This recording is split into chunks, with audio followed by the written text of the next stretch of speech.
ઓમ ગણેશ હર હર મહાદેવ। કામિકા 11 તુલસીજીનું વિશેષ મહત્વ છે, એટલે કે તુલસીજીની પૂજાનું, તુલસીજીને નમસ્કાર કરવાનું, તુલસીજીને વંદન કરવાનું, તુલસીજીની સામે દીપદાન કરવાનું અને તુલસીજીની સામે મંત્ર સ્તોત્ર કે પાઠ કરવાનું।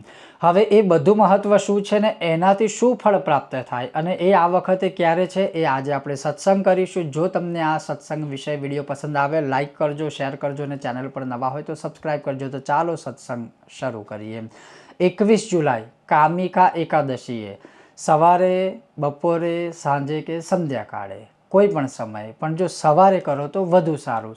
સવારમાં વાતાવરણ પણ સારું હોય અને આપણે પૂજાપાઠનો એક નિશ્ચિત સમય આપણો જળવાઈ રહે, અથવા તો સંધ્યાકાળે પણ કરી શકો છો। કે સૌથી પ્રથમ તુલસીજીને ખાલી નમસ્કાર કરવા। કામિકા 11 તુલસીજીને ખાલી નમસ્કાર પણ કરીએ, દર્શન પણ કરીએ તો પાપોનું શમન થાય છે।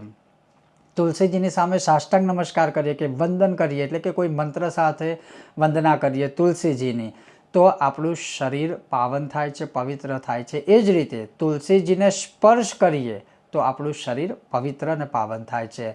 વંદનથી વ્યાધિઓનો વિનાશ થાય છે અને વિષ્ણુ ભગવાનના ચરણમાં તુલસી પત્ર લઈને અર્પણ કરીએ તો આપણને ધર્મ, અર્થ, કર્મ, મોક્ષ મળે છે, સાથે આપણા પિતૃઓનો પણ ઉદ્ધાર થાય છે।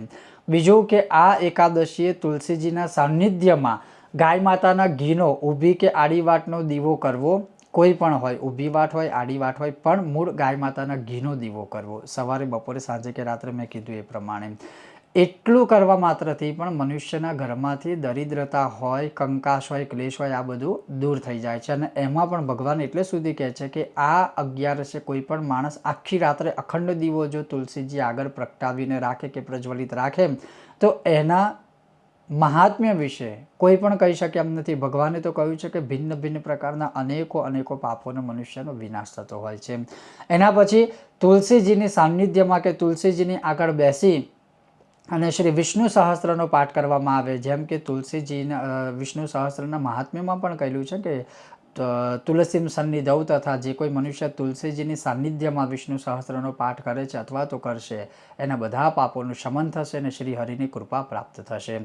તો કહેવાનું તાત્પર્ય ખાલી એટલું છે કે જે કોઈ પણ મનુષ્ય તુલસીજીની સામે દીપદાન કરશે, તુલસીજીને નમસ્કાર કરશે, તુલસીજીને સ્પર્શ કરશે, તુલસીજીને જળ પણ, પાણી પણ અર્પણ કરી શકો છો તો એ કરશે, અને તુલસીજીની સામે બેસીને વિષ્ણુ સહસ્ત્રનો પાઠ અથવા તો પોતાના ઈષ્ટ દેવતાનો મંત્ર, સ્તોત્ર, જપ, પાઠ, કવચ કરશે તો એ અનેકો ગણું ફળ પ્રાપ્ત કરશે। અને બાકીના દિવસોમાં તો વિશેષ મહત્વ છે, પણ કામિકા એકાદશીએ વિશેષ મહત્વ છે જે ભગવાને સાક્ષાત કહેલું છે।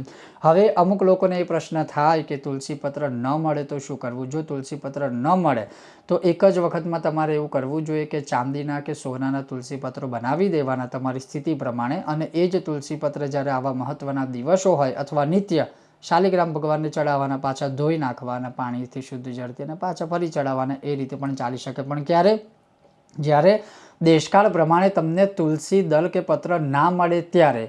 બીજા નંબરની અંદર કે આ દિવસે તુલસીજીનું તો મહત્વ છે, પણ તુલસીની માંજરોથી જો આપણે ભગવાન વિષ્ણુનું અર્ચન આદિ કરીએ તો એ પણ બહુ જ ફળદાયી છે। એટલે કહેવાનો અર્થ એ છે કે આ દિવસે તમે તુલસી પત્ર અર્પણ કરી શકો છો। તુલસી ના હોય તો સોના કે ચાંદીના તુલસી અર્પણ કરી શકો છો।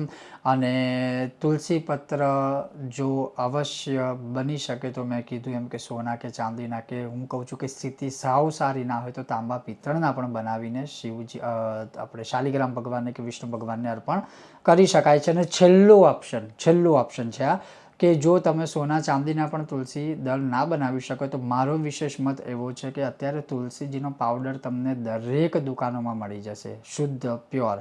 તો એ તુલસીનો ચૂર્ણ જે છે કે તુલસીનો પાવડર છે, આપણે ચામાં કે એમાં પ્રયોગ કરતા હોય છે ઘણા લોકો, પછી ઔષધિ સ્વરૂપે પ્રયોગ કરતા હોય છે, તો એ જ તુલસીજીનો પાવડર છે। તમે ચપટી ભરીને ભગવાનની ઉપર ચડાવો, છે તો તુલસીજી પેલું આખું પર્ણ છે અને આ એનું ચૂર્ણ છે, બસ એટલો ફેર છે। તો અવશ્ય કામિકા 11 તુલસીજીની વિશેષ પૂજા કરો અને વિશેષ ફળને પ્રાપ્ત કરો। આ હતો આજનો સત્સંગ। જો તમને આ વિષય વિડીયો સત્સંગ પસંદ આવ્યો હોય તો લાઇક કરજો, સૌથી વધારે શેર કરજો, જેથી કરીને આવો જે સત્સંગ છે, આવી બધી માહિતી છે, સૌની સાથે પહોંચી શકે. વિશેષ રૂપે તમે ચાહો તો આપણને ચાલો સત્સંગ કરીએ પેજ છે ઇન્સ્ટાગ્રામ આદિમાં, તમે ત્યાં પણ મને ફોલો કરી શકો છો. ખૂબ જ જલ્દી મળીશું નવા વિષય સાથે. ઓમ ગણેશ, હર હર મહાદેવ.